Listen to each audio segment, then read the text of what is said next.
Hi pa guys! Nandito po kami sa aming fish farm. Ito po sa... Yan. Ayun po yung kubo namin. Tara po.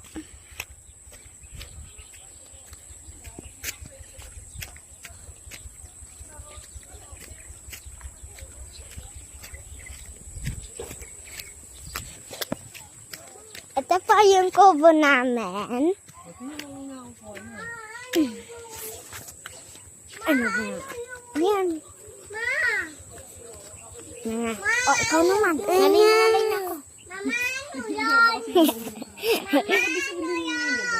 Polis. Ito po, kakain po kami dito. Ang sakit na ng paa ko. Ngalay na ako. Ayan po. Kakainin mo po today. Ito po yung kakainin ko for today's. For 2 days? Ito po si Mama. Ayaw niya pong mag-TikTok. Ayaw niya mag-Mobile Legends. Nasusunod siya. Ganun lang. Babay na.